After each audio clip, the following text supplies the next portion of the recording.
A very good evening and a warm welcome to today's bootcamp on object detector using computer vision. I am 𝗃𝗃𝗃𝗃 and I am senior developer advocate with OpenWeaver. OpenWeaver is a SaaS technology company supporting over a million developers build their ideas faster by reusing open source software. Our vision is to reinvent digital realization, simply put, improves the way applications are built.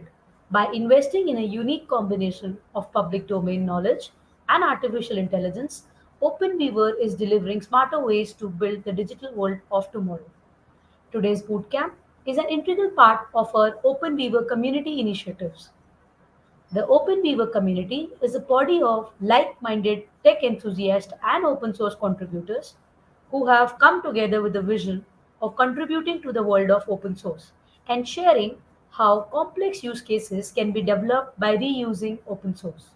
Over the last few weeks, we have run several open source development bootcamps on a variety of topics such as building your own virtual agent, movie recommender system, basics of Python programming, building an AI model for breast cancer prediction, building a AI powered e-commerce site, and many more to come. Today's bootcamp will cover the basics of computer vision while focusing on a use case created for object detection. Through today's bootcamp, you will realize that technology doesn't need to be complex and doesn't need to be developed in silos. You will see how you can take a solution that is pre built, in fact, pre built by many people in the world, and then you can build on top of it, share it, or put it back such that your solution can now be accessible to many people who can further build on top of your ideas, thereby accelerating the virtuous cycle of innovation and helping you scale your ideas and solutions significantly. So, with that brief introduction of today's agenda, let's start today's session. So, today we will talk about artificial intelligence and how artificial intelligence with the help of open source has helped into a development where we could have so many different applications to us, and we can use these and improve the way we live our lives, and also the environment which is getting too much affected by the consumption of power, electricity, and so many important renewable as well as non-renewable resources. So artificial intelligence play a key role in it, and we would like to emphasize on the importance of how AI can help you solve many problems. Also, we will talk about computer vision. So we will talk about this interesting use case on object detection, which is built using this computer vision library. And then we will go into our implementation of our object detection kit that we have curated for you. But before we go ahead and we discuss the kit with you, or we go into the hands-on session, uh, we would want that first we set up the kit so that as I will discuss these concepts of the object detection with you, you will also be able to follow alongside with me. So I'll share my screen and help you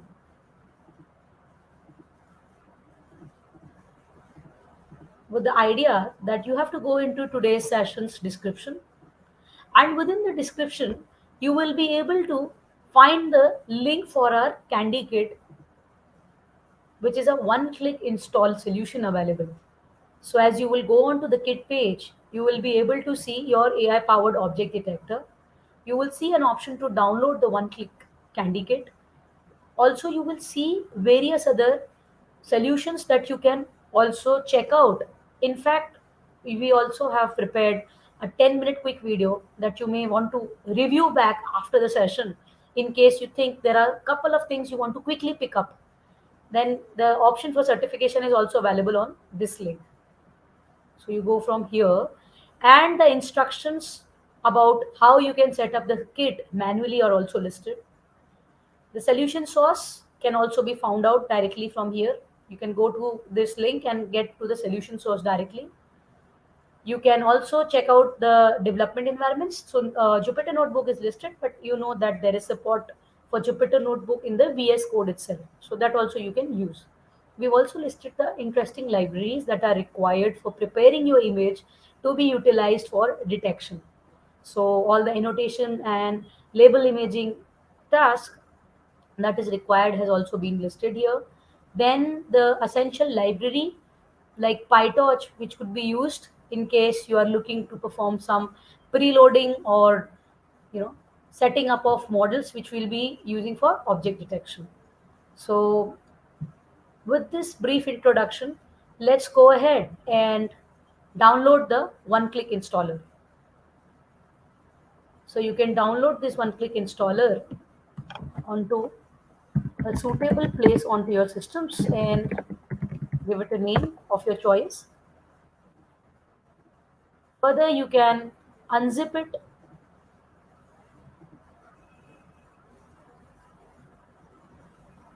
and as you unzip, you will be able to get a batch file.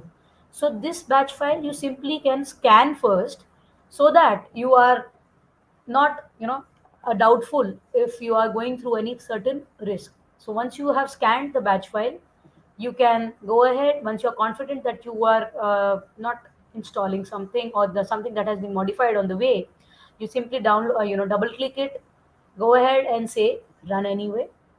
Your setup for this kandi kit will automatically begin. So what is this setup? This setup basically automatically installs the required dependencies by checking them if they are available on the system or not. So mostly, uh, for me, the dependencies are set up. So it will take a couple of minutes to validate it for you. It may be installing all from the scratch, so it will take maybe a little bit longer.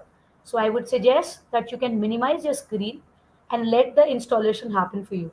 And then we can quickly move to our discussion on today's session.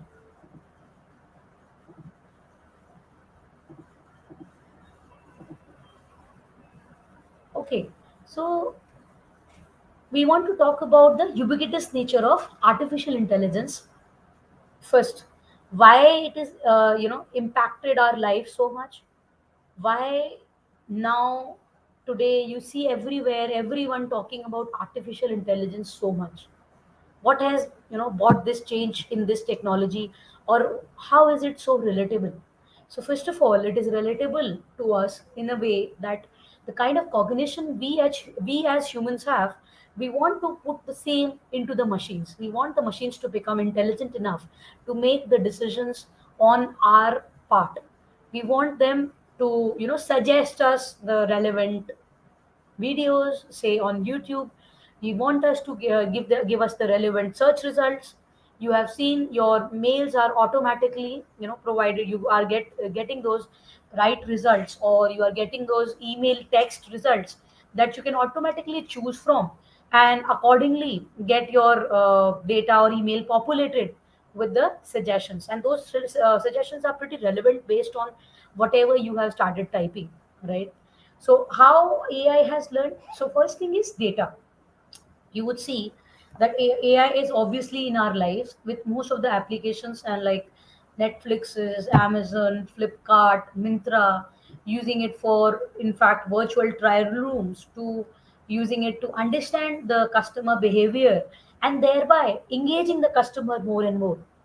So you would see, in fact, on Facebook, you are engaged with a certain kind of news feed. So they ask you to like or basically set up a particular sort of a content, right? Yeah, whatever you have started liking on your part as a content, you would see more of it onto your news feed.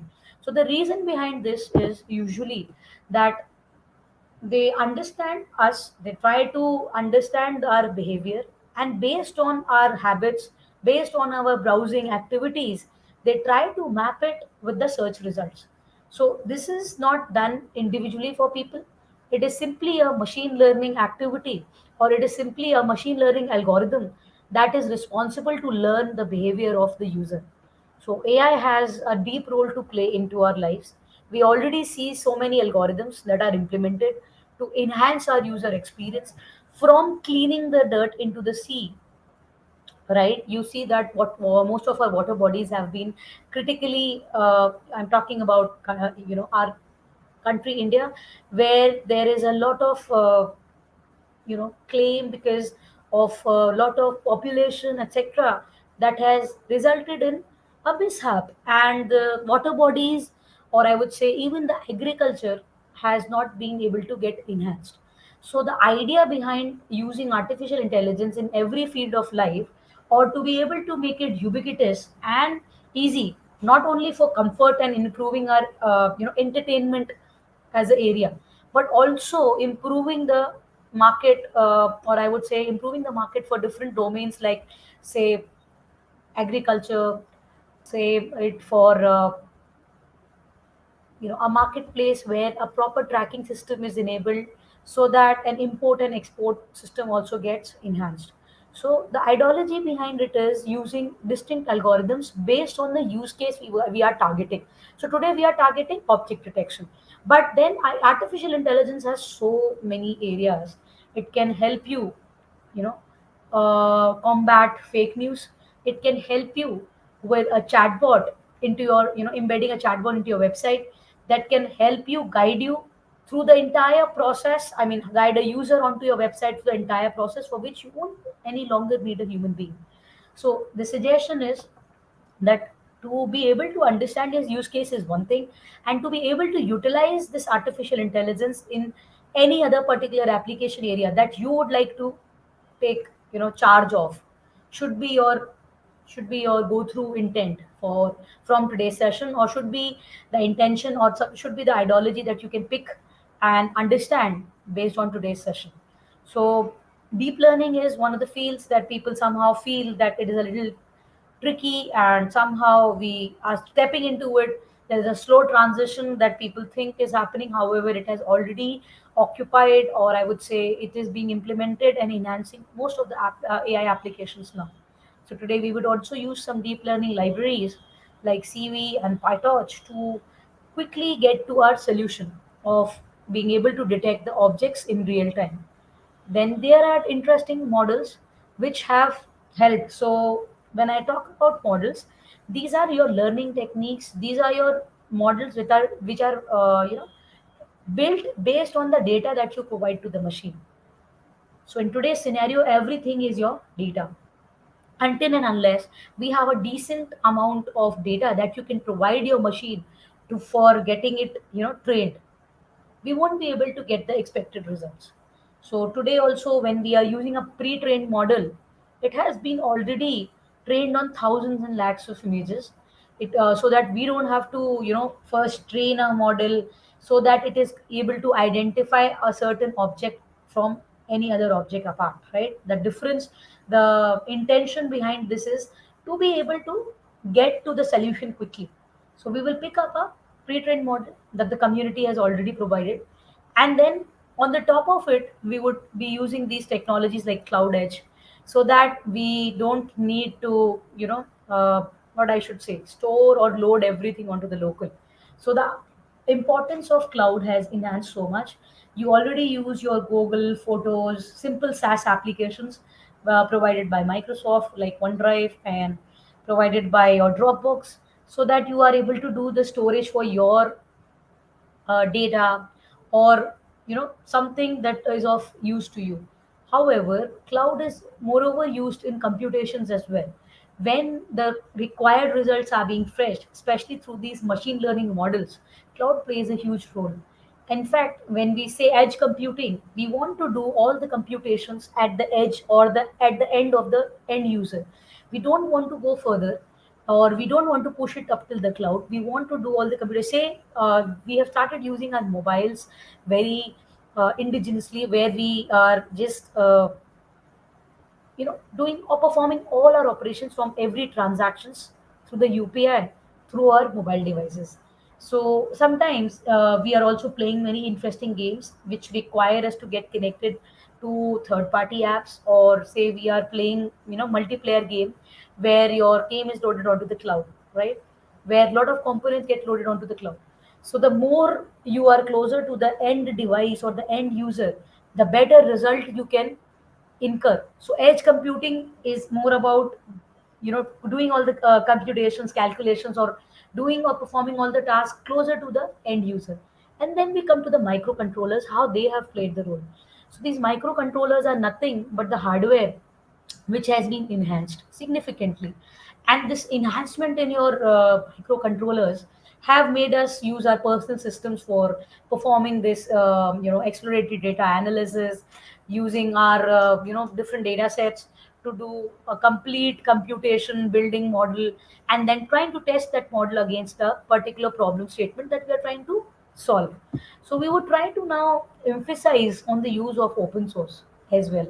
You understand that as users of technology, as people who are pretty much interested in learning more and more, you would want to go for tools which are obviously freely available but also have support good enough for you to be able to get to the solution for using those open source tools.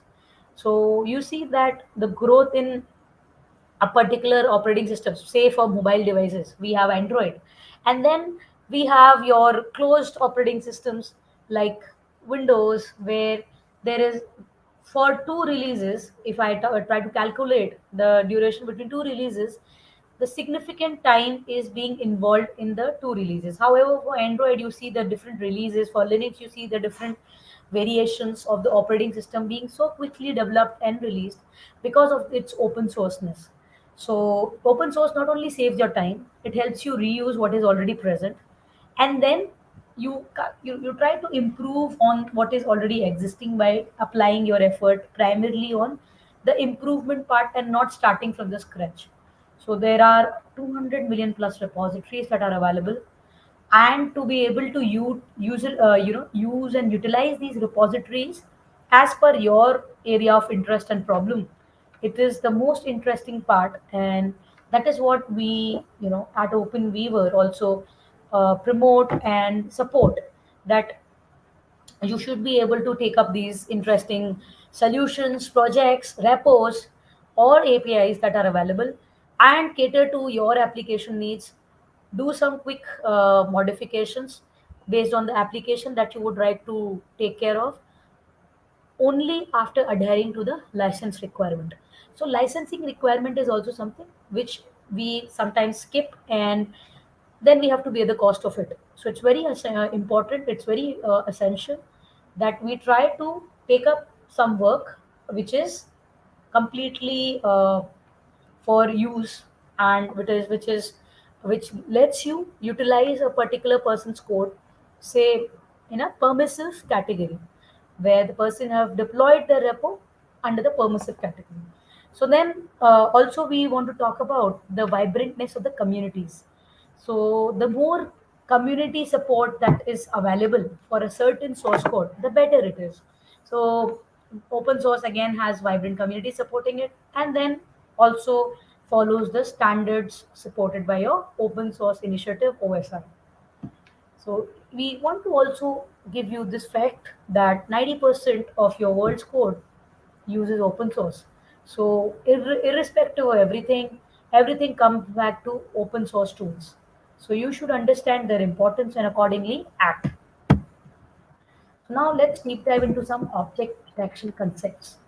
Let's focus on today's area that we would like to target. So we are currently wanting our machine to get to that same cognition that we humans are capable of. We don't need to think about a particular object, say this is a room, this is a particular person, an animal, a cat, and a dog, right? We have the power to observe, understand, and accordingly tell apart two objects. Similarly, we want the machine to have that sort of a cognition. And what is required? We require a large amount of data. So to train our machine to be able to let our machine learn from uh, existing data, we want a group of images. We want a lot of video, so that we can use this as a data set, as a knowledge base for building our machine learning model, say a deep learning model, which has this quality which we as humans have. So then we can use it in different applications.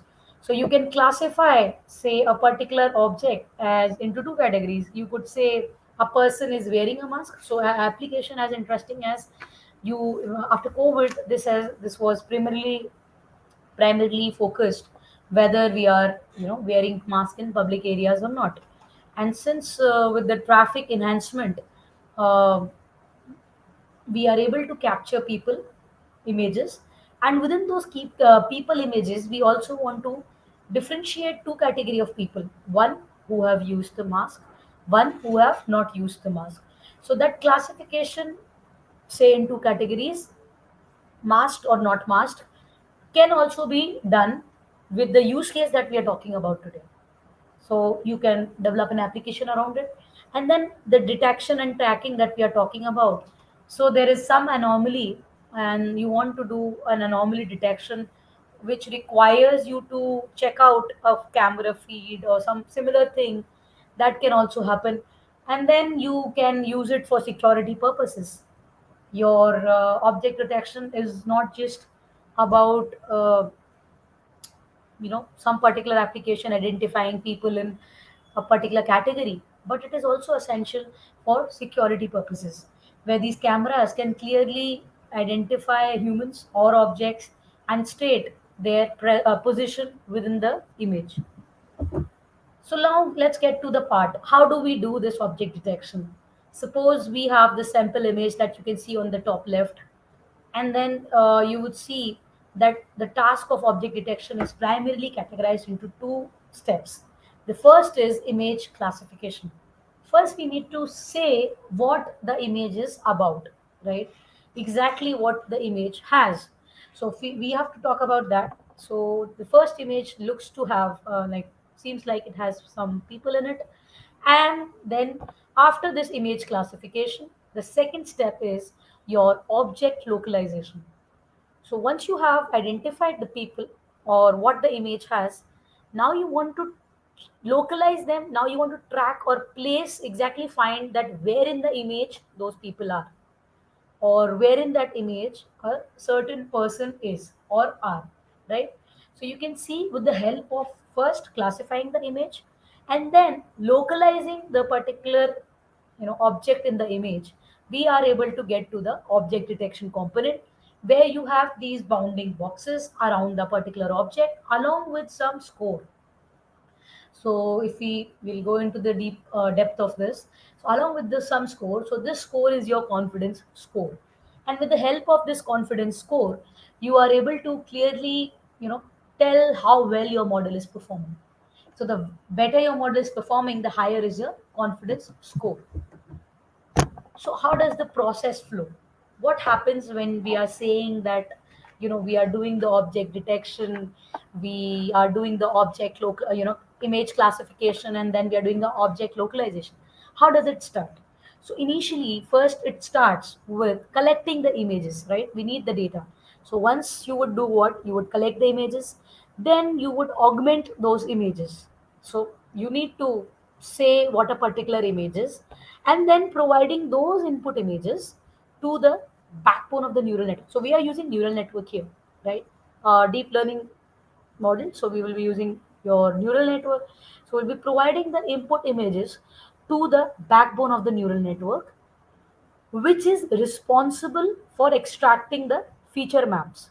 So if you see this second uh, part of the process, you would be able to simply tell that after these augmented images are provided, they are provided to the backbone part of the neural network, and this backbone part is responsible for extracting what all are the important features. So say I am having a database of different fruits, a very very basic example. So I want to tell apart, like, these are citrus fruits, these are non citrus fruits. I would want to see what are the features that will help me get to my result. So once, but then the images have to be enhanced as well. I have had a certain image, I have collected its feature maps.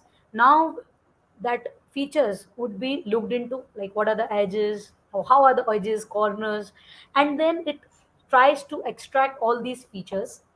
After that extraction, it tries to give those features for enhancement to the neck of the neural network. So your neck of the neural network is responsible for enhancing the features of the image in a way that two images can be told apart, that this is an image of, say, a mango fruit, and this is an image of, say, an apple fruit. So those discriminability of the features has to be also enhanced, which is the task of the neck of your neural network. And further, after this enhancement, the same is being provided to the head of your neural network. So your head of the neural network is what is responsible for making the prediction. So once these enhanced features are fed into the head of the neural network, the whether it is a dense or sparse neural network, depending on, then it will try to be used as a first stage detector or a second stage detector. So now let us look at some neural networks for object detection. So if you talk about some object detection neural networks, the first to discuss is your RCNN, your region based convolutional neural network. So this algorithm was the first one, and I would say the oldest of the algorithms, which used to perform a elastic brute force search, exhaustive brute force search. So you know that it used to keep scanning the image from one end, top one end of the image, to other bottom end of the image, and then there was this sliding window which used to move continuously from one end of the image to other end, and it used to grow across the image, and for every image it used to make a different bounding box. And since it used to make a different bounding box, it needs to make the prediction with the every bounding box whether a object is present or not. So it used to do this exhaustively for every image, and all this used to happen in non-real time. If we are talking about this region-based convolutional neural network, your RCNN, then at that time this was taking a very long time. But with with your faster RCNN, some hope came, where with the use of your region proposal network, where a particular portion of the image could be identified where the object is actually present. So basically with RPN, or I would say faster RCNN, a little closer to real time object detection we could reach. So what used to happen, it used to try quickly to propose a part or region of the image which could contain the object. And that way it was easier for your model to make your predictions faster. However, we just reached to near close, close to real time. However, until the SSD and YOLO net came, or these retina net came, then only your object detection became real time. And with these, it was like, today we would be using YOLO for our demo. And YOLO, basically, if you want to go through the full form, it is you only live once. And this model that we use simply improves our output. How does it improve the output? So basically, this model is highly, it basically divides the image into these bounding boxes. If you can see on the right, there'll be these square boxes, right? Your image is divided into, and with these each boxes that it have been divided into, further there will be five bounding boxes for each, and they will try to simultaneously determine whether a particular object is present or not. With this simultaneous identification, what would happen, that with this simultaneous identification, it will try to say whether the object is present or not. So that way we have made our prediction all in real time. And while making this prediction, we are also sure that the fatter the bounded boxes are, if you can see at the top image, the fatter your bounding boxes are, the easier it is to say that a particular object is present within that image. So this used to happen with, or this happens with our model that we are going to use today, which is your you only live once model. And the good part about this is that it takes the advantage of your bag of freebies and specials, which increases a little bit of the training cost. However, it doesn't compromise on the accuracy. So because of which, it is very easy for us to get to a good object detection model. So we'll try to use it. So if you can see, even on the image that we have used, the bounding boxes are a little fatter where there is a particular, on the overlapping boxes or the squares where the particular object is present. So wherever a cycle is present, there we have a bounding box. Wherever the cat is present, there we have a bounding box in green, pink, and then there is a certain car that also has been identified at the background. So that is how your YOLO tries to simultaneously do the prediction for you, or simultaneously try to identify the object within a bounding box. So now let's move to, the augmenting part of your preparing your data basically. So it is very important that you prepare your data well. We will be using a pre-trained model, but someone has to do all the preparation for this data. So your image has to be augmented for being used for training the data. So two categories are important. Two categories are important. One is geometric. Geometrically, we need to check our image from, say, by flipping it, by rotating it, by zooming it in and out, scaling it in a way, say, that from different angles, I am able to say that whenever this image is occurring, my model is able to suitably identify it. And other category is photometric. So basically your photometric identification is also very important. The light conditions have to be good enough. Your lighting should be, say, in a way that if it is if even if it is not blur, if even if it's a high definition image, you need to add certain noise, you need to add certain blur to the image, so that your identification is good enough, so that when the model incurs a image which is not of that high quality, which has some noise added to it, it is able to suitably identify it. And then with these two photometric and geometric ways of augmenting your image, you can have a good training data or knowledge base which can help you enhance your model or the result that you are expecting. So popular data sets that are already available. One is your COCO dataset, which is your common objects in context, and another is your Pascal visual object challenge. So this is again another very popularly known dataset that is widely used. And if you ask, like we have tried to differentiate the two based on your particular requirement. Different pre-trained models will use different models. Say for the recognition and detection, right, that a particular image, say, are part of your coco, we are using a model today which has certain, like say, 80 images in it. So from any of those 80 images, if you try to get them in front of the model, or if you try to identify them through the web live streaming, or I would say the capture that will happen through our webcam today, we would want to see how many it is able to identify. So we have used that. And the difference in the formatting. So the file format, so right, one is having a JSON format, your Pascal has your XML format, and then whatever is present, it is all in a single file. So that also is a big difference when we are using the coco data set. And when we are talking about the Pascal, it has a file per image, right? So if we have, say, you know lakhs and thousands of image, then we will be using so many different files for Pascal dataset. And then since we are saying that we create a bounding box around our image, it has these different coordinates, your x, y, width, and height. Similarly for Pascal, you have x min, y min, x max, and y max. So yeah, the you it would be your choice to explore on these. But now let's move into our building your solution with open source. So before we go and start building the solution and discussing the kit with you, we want you to look out for the available key four considerations. These are the four key considerations that you have to look into. One is your support.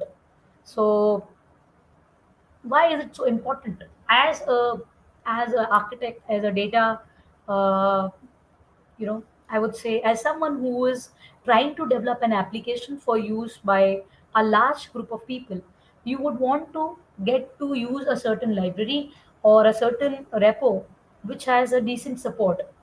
And other than the support, you would also look for security as a prime feature. If your code doesn't have security, then you won't be able to get to the, you know, anytime you will face a bug, your library may not incur the expected result. So whether that certain library has been closed for that particular bug or not, that is important. Quality. So if a certain library has support and security, then that quality will surely come into it.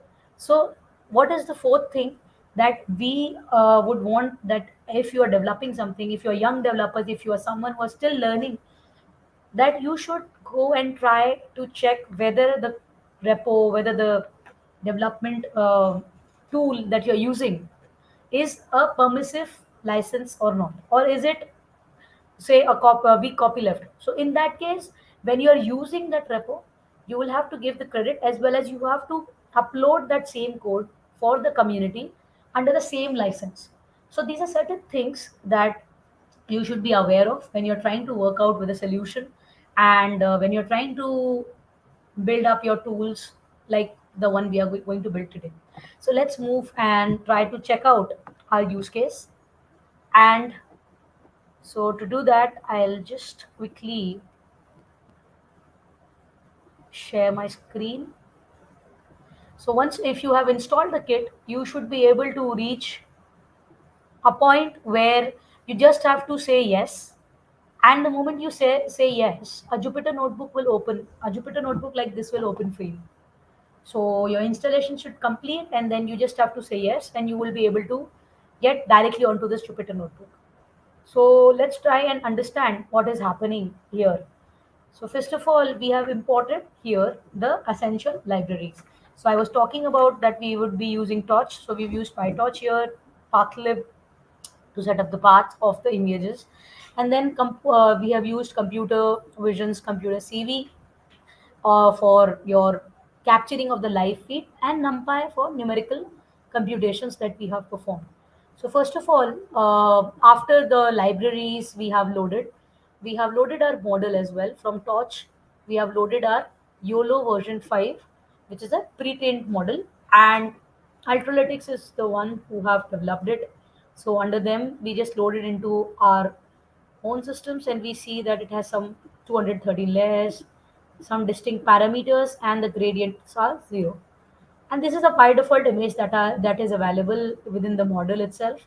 So we will just, try and see how the model works with this already existing image with the model. So once we save it into this variable, we will then try and run it through our model here, and then share the results.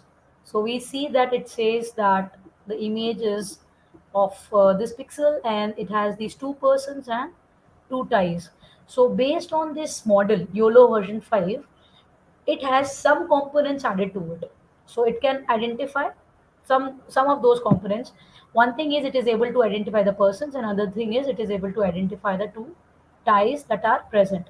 And then it has also given, the speed and other things of the about the image. So if you go and see, the confidence score is also provided along with the bounding box around the object. So the further step is this. So before I make you understand this, I'll quickly just go and stop my webcam feed from the yard, so that I can use it to demonstrate.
Sorry, I guess I wasn't audible. Apologies for that.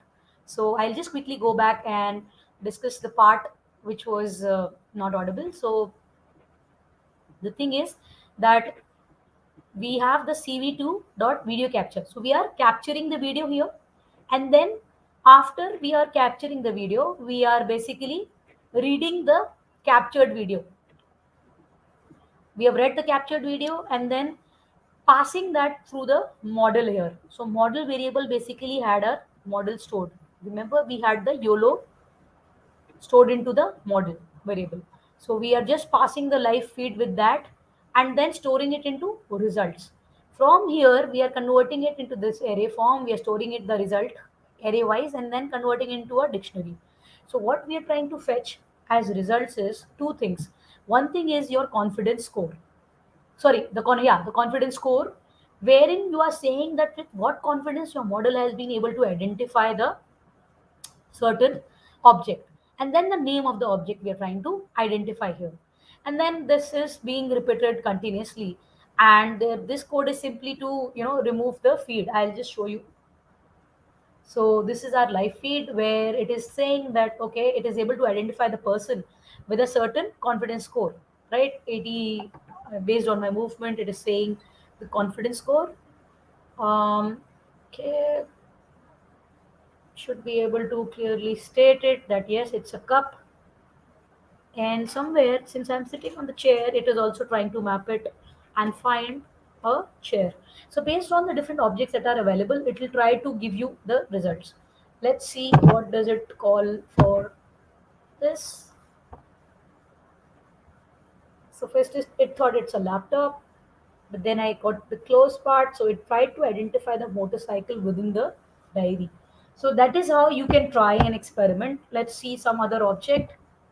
So it is trying to identify the bottle clearly with some, yeah, but it's with some decent accuracy. So depending on the angle, I said there are two things. One is the geometric, another is the photometric. So those two things are also very important.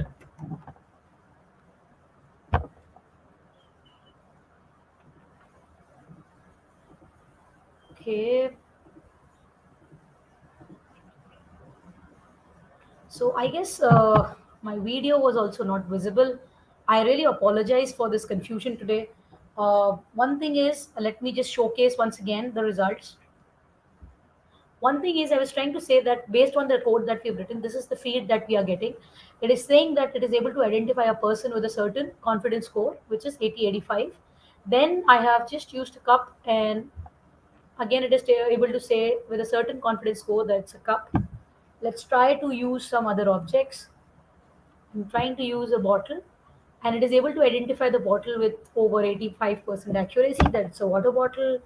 And then maybe this book. So it did say that it is a book, but let's see. So the motorcycle got captured within the image. It is trying to fetch this bounding box and trying to get to this bounding box. So what else? I guess it will be able to talk about the cell phone. Yeah, it's able to identify the cell phone as well. So you can identify yourself now using different objects, that what is more suitable for you, or whether this model is suitable, you want to enhance this model, you want to work out this model better. So thank you so much, guys, for your patience.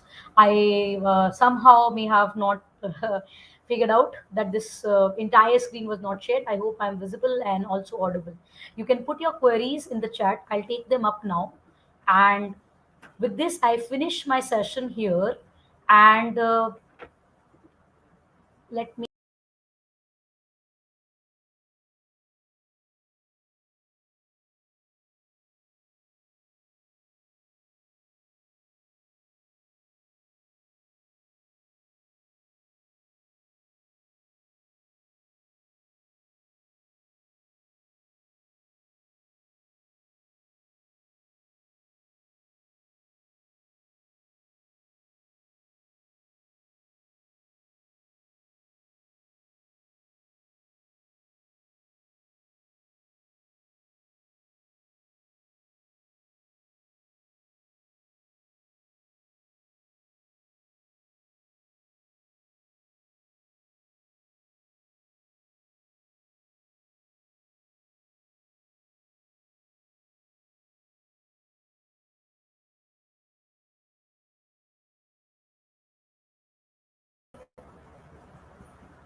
Yeah, thank you for your patience.